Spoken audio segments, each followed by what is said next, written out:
Hi everyone, and I've come onto this channel after a very long time, and I thought this was the right time to come in because CBSE has recently released its sample papers.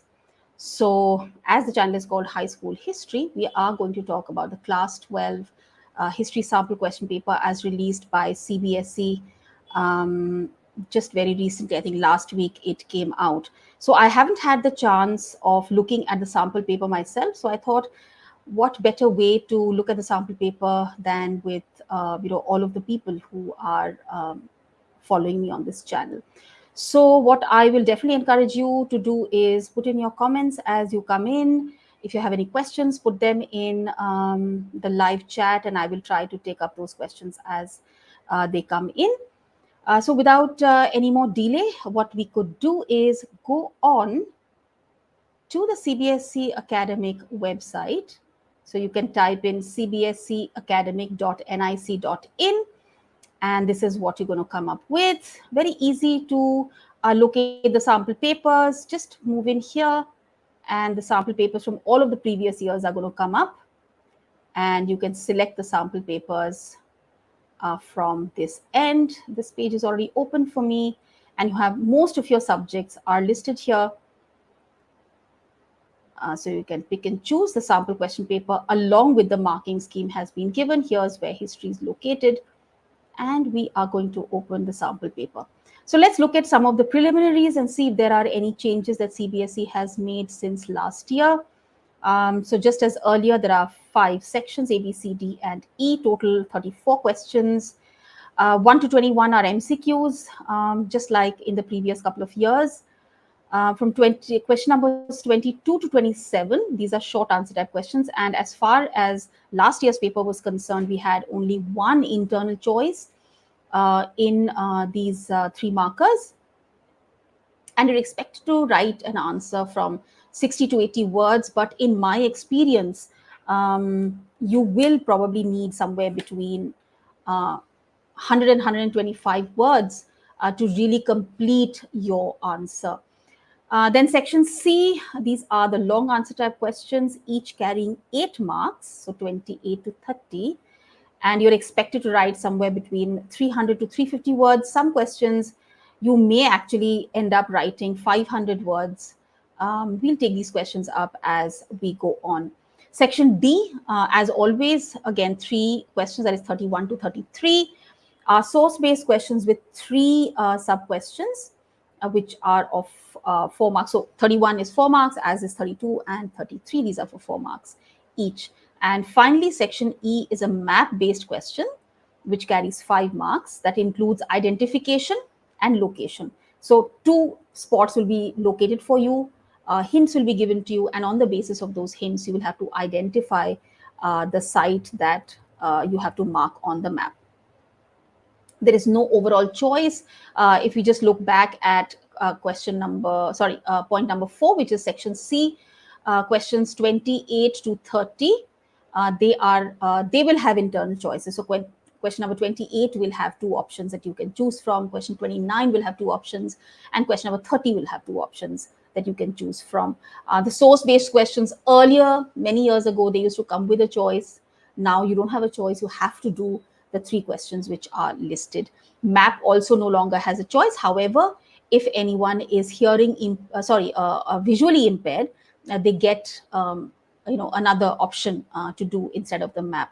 So if you are not visually impaired, please do not attempt the visually impaired question. You will have to do the map or any other image-based questions that may come up.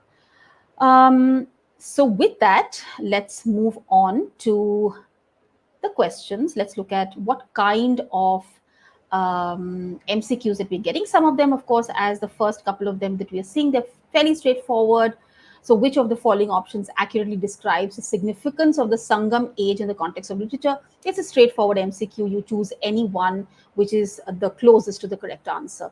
So let's see if we can answer this together. Which of the following options accurately describes the significance of the Sangam age in the context of literature? So marks the introduction of Sanskrit literature, period of decline, not really, flourishing collection of ancient Tamil literature characterized by dominance of Greece. I think option C is the correct answer. If you think that it's something else, do put it in the comments. And let's look at the marking scheme to see if we are correct. So yes, C, it witnessed the flourishing collection of ancient Tamil literature. Let's go to the next one, which is also a fairly straightforward MCQ. To which one of the following dynasties did Raja Gautamiputra Sri Satkani belong to? Vakatakas, Satavahanas, Kushans, or Gupta. So if you're watching, do put down what you think is the correct answer in the chat. And let's look at the marking scheme. I believe the answer is going to be B, Satavahana. And that is the correct answer. All right. Now, these are the kind of questions which I don't like personally, which is the assertion and reasoning questions. You will have 2 or 3 such questions in the entire question paper. We'll see what they do in the sample paper. This is the first time I'm also looking at the sample paper, just like many of you perhaps, maybe you've already seen the sample paper. I always feel that this is a tightrope walk. Unless one of the statements is incorrect, then you get stuck. That is the R statement really the reason for the assertion statement? Anyway, let's look at this question. Recovering artifacts is merely the initial step in the archaeological process. Recovering artifacts. So this seems like a true statement. Archaeologists employ various methods such as classification based on material and function, analysis of contextual clues, and reliance on indirect evidence to understand the significance and purpose of artifacts. So again, the reason statement is true according to me. So is R the correct explanation for A? I don't think so.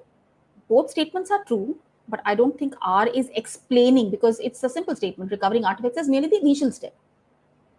So it does not explain. So the second statement does not explain the first one. Okay, so we are going with option B here. So both A and R are correct, but R is not the correct explanation for A. Let's look at the marking scheme. Question number 3. And see, here is where the problem lies. When you think about it logically, often the correct explanation part doesn't quite match. So if you are a student here, do check back with your teachers as to what is the answer according to them. I'm, of course, going to check back with some of my colleagues and see what they think of this answer. I mean, I would have honestly thought that both statements are true on their own, but statement 1 is only about initial step. It's not, I mean, what is reasoning? Reasoning is explaining statement 1.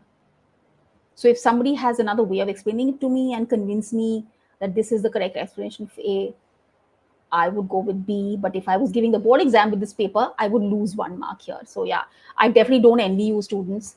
My heart often goes out to you, especially when we are dealing with the search and reasoning questions. All right, now let's go to the next question. So this is another kind of question that you will see. Question 4, it says, consider the following statements. So you're expected to read these 3 statements and then select which of these statements are true. So it's a true and false, but in a slightly more complex way. So let's go through the 3 statements. Consider Bodhisattva is central to Hinayana sect of Buddhism, which I think is true. Bodhisattva is a compassionate one on his way to enlightenment. I think that is also true. Bodhisattva achieved Nibbana for personal salvation. I think this is false, because in fact they use their good deeds to help others. So it's not about personal salvation. So I would go with statements 1 and 2 being correct. So which will be option C. So let's look at 4. 4 is option C. 1 and 2 are correct. All right, good. Okay, let's go to question 5. Now this is match the columns. Looks a little complicated. It isn't.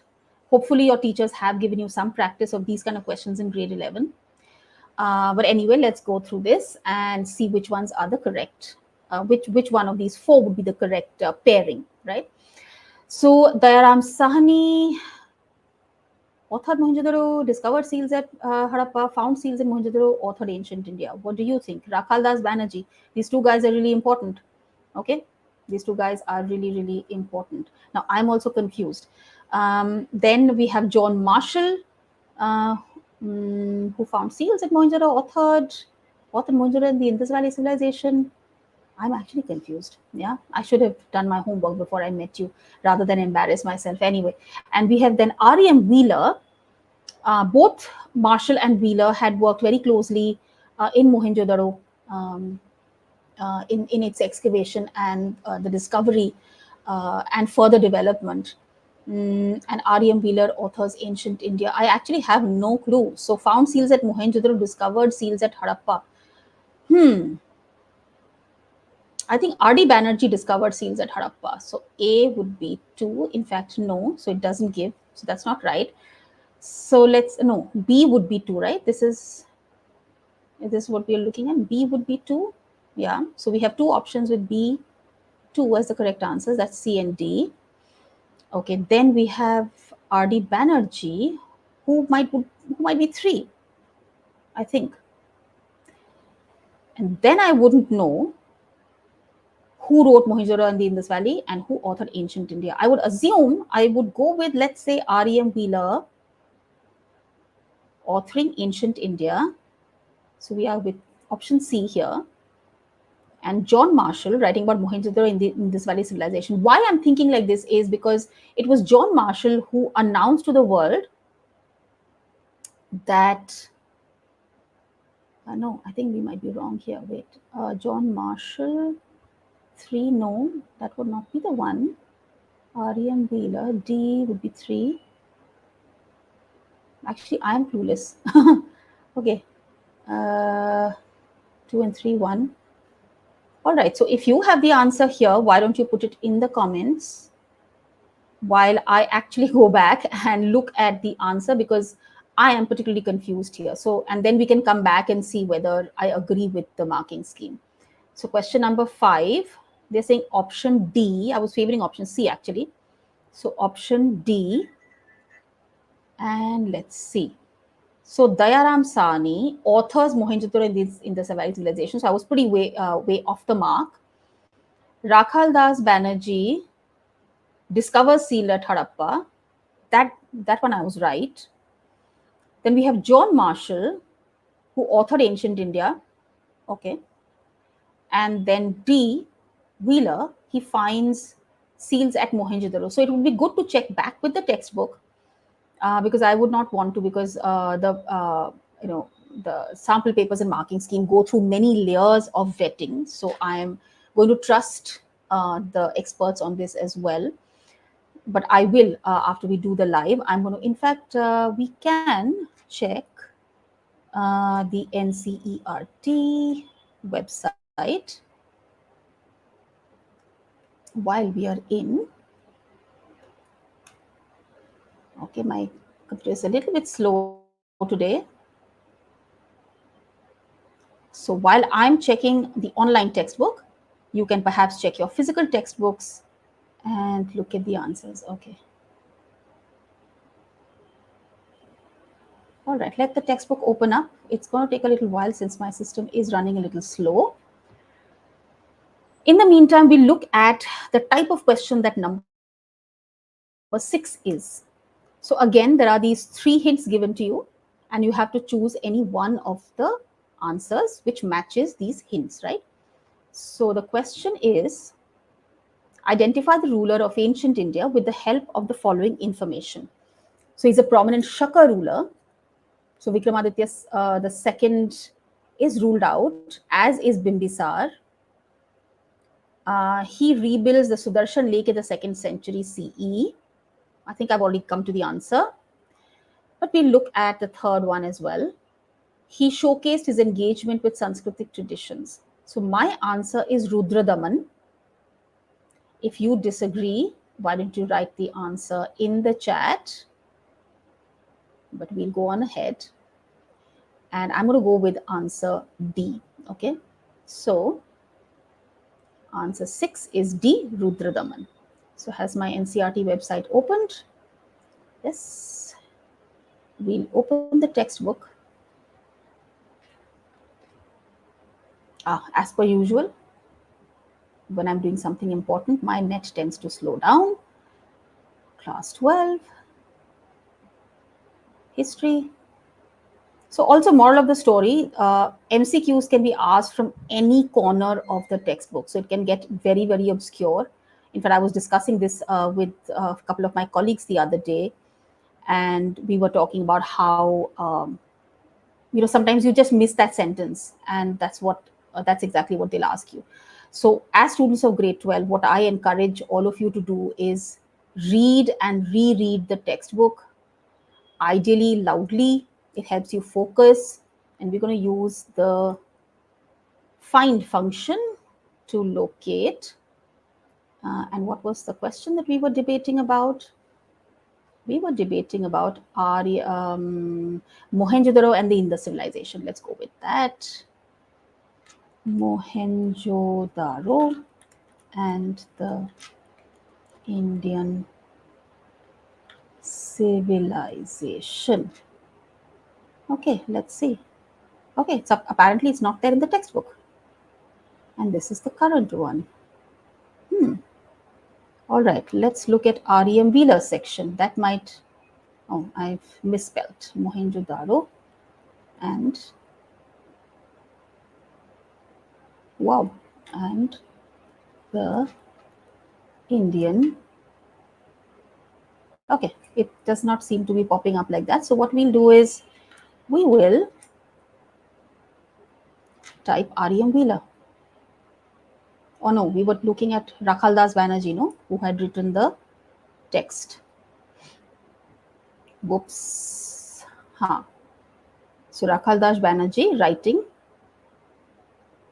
Dayaram Sahni. Dayaram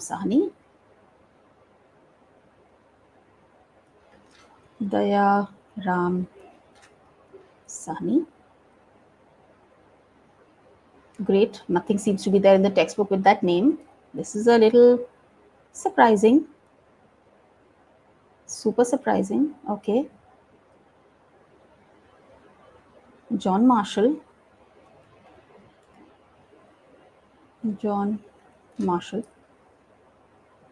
Okay, John Marshall appears in 3 places. So here's the first John Marshall. Yeah, you see here, John Marshall wrote Mohenjo-daro and the Indus civilization. So it's actually from a source box. Earlier, we used to be told that source box will be quoted for you, and you don't have to by heart anything from the source box. So this question actually was from the source box. So you see what a close reading you have to make of your textbook. All right, so let's go back and say, okay, John Marshall, so that's C is 4. Okay, vindicated, because the marking scheme is wrong. Let's check again. Yeah, it was D. So if we go by D as the option, yeah, D, and John Marshall is part C here. C is 4, or third ancient India. So the marking scheme is wrong. I mean, it gets better and better. Anyway, let's try to vindicate ourselves even further. Let's look at R.E.M. Wheeler. Okay.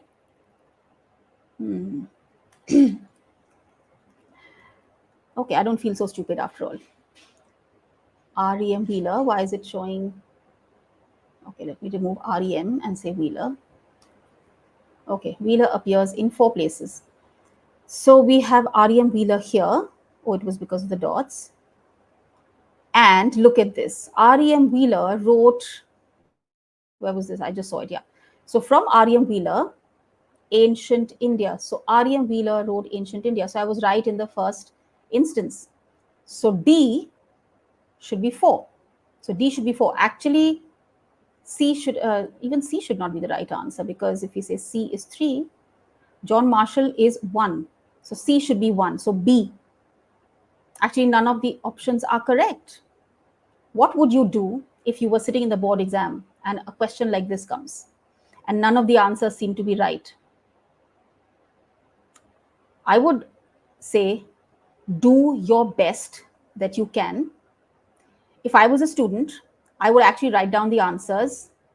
I would not go with options. I would actually write down the entire answer, saying that John Marshall wrote Mohenjo-daro and the Indus civilization, R.E.M. Wheeler wrote ancient India, And then now we have the debate between Dayaram Sahni and Rakhal Das Banerjee. And let us solve that problem as well. You see, what happens is when they make the marking scheme, they will identify that this is a problematic question, that none of the given options are correct.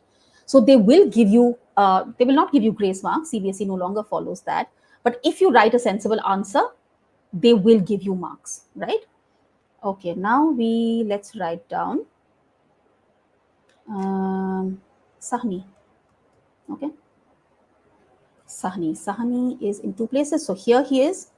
So seals are discovered. So you can see here, seals were discovered at Harappa by Dayaram Sahni. So here also I was correct, right? That Dayaram Sahni had discovered seals at Harappa. And Rakhal Das Banerjee would have found seals at Mohenjo-daro. So A should be 2.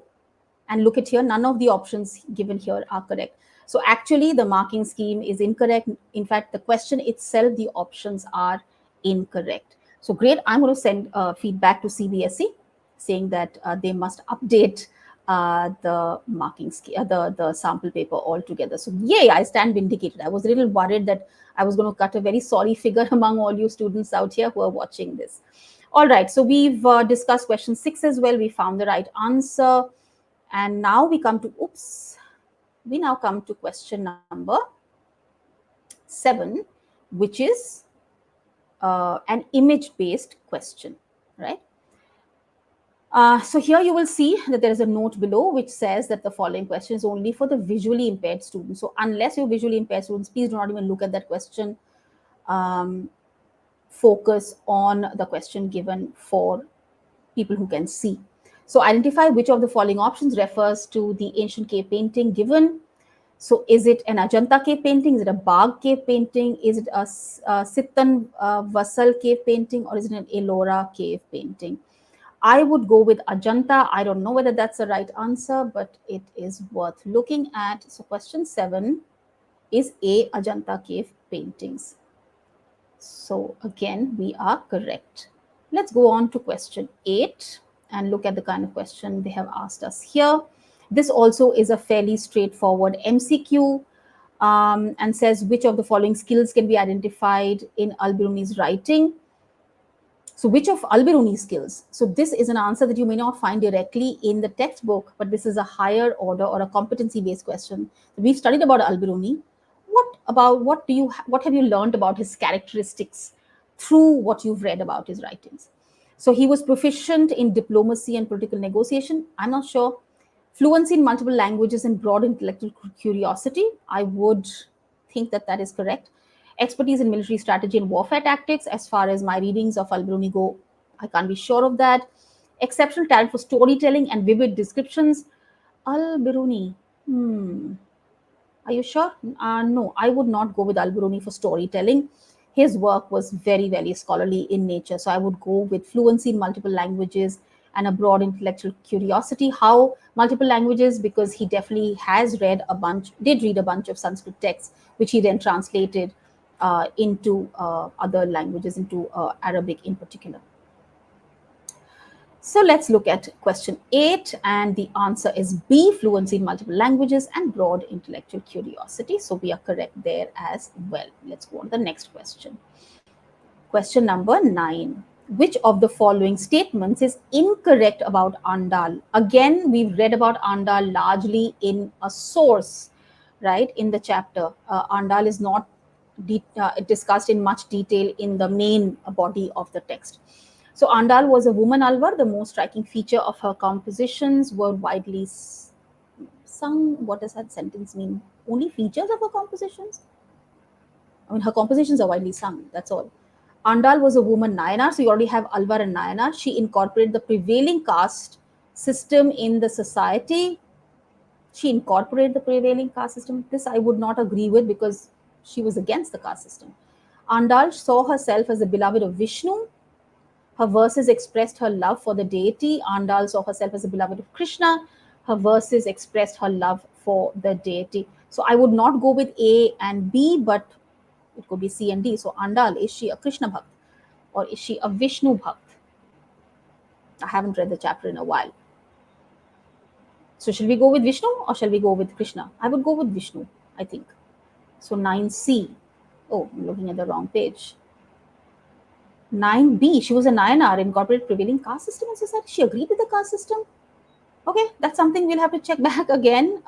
She is in book 2, I think. Well, the sample paper made a mistake once, it can make a mistake again. History, and we go to book 3. Sorry, book 2. She's in book 2.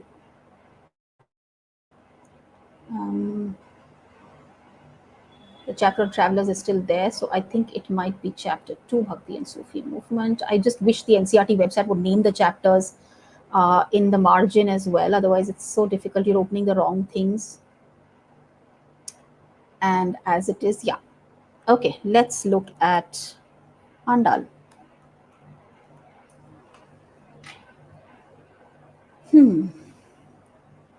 Okay, attitude towards caste. Okay, she's a woman Alvar, so she's a devotee of Vishnu. Okay, I think the thing has made a mistake again.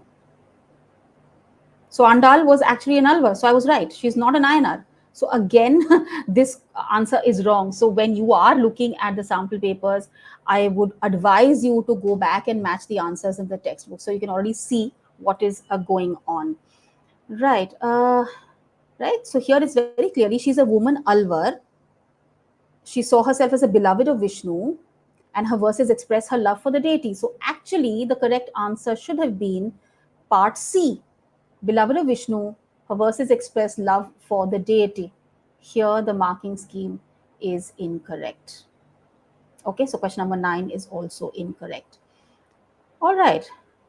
I know my content pretty well, so I've got more confidence in myself now. Okay, question number 10. Imagine you're analyzing. So again, if you see this question, this question is going to be more of a competency kind, where you will have to critically think and get to the answer. So imagine you are analyzing a historical document from the Vijayanagar Empire. Which of the following documents would be most helpful in understanding the relationship between the empire and religious institutions? A military chronicle detailing conquests of Vijayanagar rulers. Okay. Empire and religious institutions. So the key words here are empire and religious institutions. So point 1 does not fit. Record of diplomatic exchanges does not fit. Legal code outlining rights and responsibilities does not fit. Imperial decree granting land or privileges to sacred organization fits. So 10 should be D. 10 is D. Answer is correct. All right. So this is not directly given in the textbook, but you have to kind of make sense of what the question is asking. Okay, so use those first 15 minutes of reading of the question paper very, very carefully, and don't get nervous. Think, and you'll get to the answer. All right. Again, we have another match the columns question. Let's see if Cbse has got it right this time. Match column 1 and column 2 regarding the travelers who visited the Vijayanagar Empire and choose the correct option. Niccolo di Conti, I think he was an Italian. Yeah. So A should be 2. So option D seems like. Abdul Razak comes from Persia, or is he a Portuguese, or is he Russian? Abdul Razak would have come from Persia. So B would be 1 here. Afanasi Nikitin, Russian fellow. So C should be 4. And Duarte Barbosa, he is Portuguese by name. So yeah, 3. So this time I think they've got it right. So 11 should be option D. And 11 is option D. All right, let's go to the next question now. So we have question number 12. Which of the following developments significantly contributed to the increased flow of silver bullion into India through trade with Europe, during the 16th to the 18th centuries? Development significantly contributing to increased inflow of silver bullion. Rise of the Ottoman Empire in Asia? Actually, no, because rise of the Ottoman Empire happened a little earlier. And also, they, in fact, put the brakes on the trade between India and Europe, at least overland. Following developments. Okay, opening of the New World through voyages could be a possibility. See, the Ming dynasty's expansion to Southeast Asia, unlikely. Decline of the Safavid Empire in Asia, that may not have had much of an impact because the Ottomans were there sitting like, a big wall and said, give us taxes before you send before you pick up stuff from India. So I would go with B. 16th to 18th century also was the age of voyages. So 12B. All right, let's see. 12B, opening of the new world through voyages. Yeah. Okay, next, question 13. How did the compilation of Ain Akbari contribute to Akbar's vision of governance? Choose the best suitable option. Contribute to Akbar's vision of governance, emphasize military strategies, religious rituals and practices, information on administrative and cultural traditions, vision of governance. This seems like more appropriate, I think. Because हम governance की बात कर रहे हैं, तो यहाँ पे territorial expansion does not count. Documenting religious rituals and practices is not really vision of governance. It's a part of governance, but not the entire vision. Administrative and cultural traditions is a more wider thing which helps you govern, yeah. And focus on trade routes and economic policies, part of governance, but does it encompass everything? So 13C I would go with. 13B, it says administrative, what?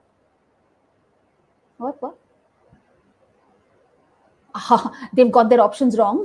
So it's C, providing information of administrative and cultural traditions. I was right here, but they've written the alphabet incorrectly. So this actually should be C instead of B. So another error. Okay, now we have question 14. What insights did Francois Bernier provide about the economic structure of Mughal India? Choose the best suitable option. Okay, insights of Francois Bernier about the economic structure. Prevalence of private land ownership. He actually disagreed with that. He said all land was owned by the king. Dominance of state-controlled resources and limitations on private property. Could be. Absence of trade networks and economic isolation. No, he did not talk about that. Reliance on foreign investments. He did not talk about that. So 14 should be B, because there are state-controlled resources. He talks about crown ownership of land, basically. And not many people would have had private property. So I would go with 14B. Let's look at the answer. 14B is correct. And I would say, okay, the sample paper is correct. I would say I'm always correct. No, I would not be so egoistic as to say that. I too make mistakes myself. But so far, I think I have been more accurate than the sample paper itself. Do let me know in the comments if you agree as well. All right, question number 15. Compare and contrast the impacts of the American Civil War on cotton production in India and the United States. Choose the best suitable option. Okay, contrast the impact of American Civil War on India and United States. Okay, both countries experienced decline. Definitely not. In fact, during the American Civil War, US faced a decline, whereas India actually multiplied its cotton production. So India's cotton production increased, US experienced a decline. I would go with that. United States saw increased cotton production. Incorrect. Both countries saw a surge. Incorrect again. So 15 should be option B. So 15 is option B, as we can see here. All right. Let's now go back to the question paper. All right. Question 16. Why did the rebellion in Awadh become a symbol of resistance against British rule? Choose the best option. Awadh becoming a symbol of resistance. Due to the region's economic prosperity under native rule, doesn't seem very relevant. Displacement of Nawab Wajid Ali Shah and the Talukdars. Favorable land revenue policies toward the peasantry, definitely not. Due to Awadh's central position for organizing rebel forces. This could be symbol of resistance, because Awadh really was the heart of whatever was going on. But then everybody ultimately was moving towards Delhi. So should we risk going with 16D? Let's try and see what happened. What happens? 16. Okay, maybe, okay, I can understand why the sample paper goes with displacement of Nawab Wajid Ali Shah and the Talukdars, is because it really fired the imagination of people. He was actually a very popular ruler among the people. But I don't know. I'm not convinced about this answer, honestly. I will check with my colleagues as to what they think is the best answer. But I think you should also check back with your teachers what they think. But I'm not convinced with 16B being the correct answer. Then which of the following represents the correct chronological order of events related to agrarian developments in the 19th century. Okay, I hate these kind of questions as well because it means I have to remember dates. Okay, I've never been good with that. So question number 17, let's look at this. Permanent settlement in Bengal, I think it was 1793. Deccan Riots Commission is definitely later. It's 1800 something. Santhal Rebellion is 1856. Deccan Riots Commission was after the revolt of 1857, and Santhal Rebellion was before revolt of 1857. So yeah. And fifth report would also be before either the Santhal or the Deccan Riots Commission. So I would go with 1, 4, 3 and 2. 1, 4, 3 and 2. 1, 4, 3 and 2. So I would go with option D, 17D. Okay, 17D is the correct answer. So sample paper gets it right. All right. Now let's look at question 18. Which one of the following was Gandhi's main demands for the peasants in Champaran? Main demands for peasants in Champaran. Okay, Champaran में क्या हो रहा था? Was it opium? No, it was not opium. It was indigo. Or was it opium? I think it was indigo. Increase in minimum wages of workers, freedom to cultivate crops of their own choice, reduction in government taxes for social classes, Indian education for all farmers. D, definitely not. Government taxes for social classes, whatever does that mean? Definitely not minimum wages of workers because it's peasants here. So I think freedom to cultivate crops of their choice because definitely indigo was a very tough crop to grow. So I would go with 18B. 18B. Yeah, freedom to cultivate crops of their choice. So as you can see, many of the questions are not direct questions from the text. So you have to do some thinking. So these are what are called competency-based questions. So some critical thinking has to go in. Okay, then we have the complete the following with the correct option regarding the role of leaders in the history of nationalism of their respective countries. Okay, so Ho Chi Minh is to Vietnam, George Washington is to USA. Wouldn't it be? Yeah. Is it there in the textbook?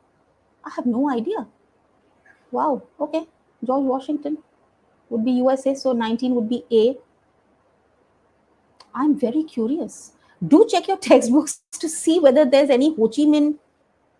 I mean, there's to be Ho Chi Minh and Vietnam in the grade 10 book many years ago. George Washington. We'll have to see. Maybe. Okay, question number 20. Identify the ruler of India in 1850s from the given option. So again, you have to read two statements. These are two hints. And then you need to choose the correct person from the list below. Indian ruler from the options. So he was successor to Peshwa Baji Rao. And he was compelled by the sepoys to join the revolt. And the answer is obviously Nana Sahib, not Kunwar Singh, not Bijris Kadir, not Maulvi Ahmadullah Shah. He was a priest.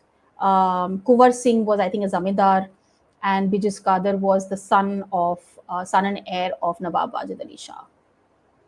Or presumably the heir had Nawab Wajid Ali Shah continued to rule his kingdom. So the answer should be Nana Sahib. So 20A. 20A. Okay, super. So we identified two mistakes and two questions where I think we need to check back with our teachers. Question number 21. Which of the following were the key ideals associated with the social struggles in India since the 19th century? Key ideals associated with social struggles. Okay, autonomy, hierarchy, traditionalism. Were we fighting for traditionalism and hierarchy? No. Democracy, equality, and justice. I think so. Imperialism, colonialism, and bureaucracy. No, I don't think we were fighting for that. Monarchy, privilege, and conservatism, definitely not. So I think 21 is going to be B. Okay, scroll up, please. Yeah, 21 is B. So what do you think? Should we continue with the question paper? The video, the live has already gone on for nearly 40 minutes. So what I think is I'm going to pause the live stream for today. And if you want me to do the other parts as well, that is sections B, C, D, and E, a detailed discussion of the questions and answers, do let me know in the comments below, and I will soon come up with the following parts. Do watch this. Some of the questions we did have doubts about. We've definitely identified two mistakes in the sample paper itself, which goes to show us that we must not take what CBSE gives us as the Bible truth. we should also, kind of study things on our own. The second thing that we learned about from the question on the Harappan one was that questions can be given from any obscure corner. You can get questions even from the sources. So you need to know who wrote which book as well, even if it is quoted only in the source boxes, those purple source boxes. And to be confident in your answers. And when you have a doubt, definitely get back to your teachers, ask me a question here in the comments, and we'll try and help you through this year and ace your board examinations. So till the next time, till we do parts B, C, and D, I'm going to say bye-bye, and we will meet again.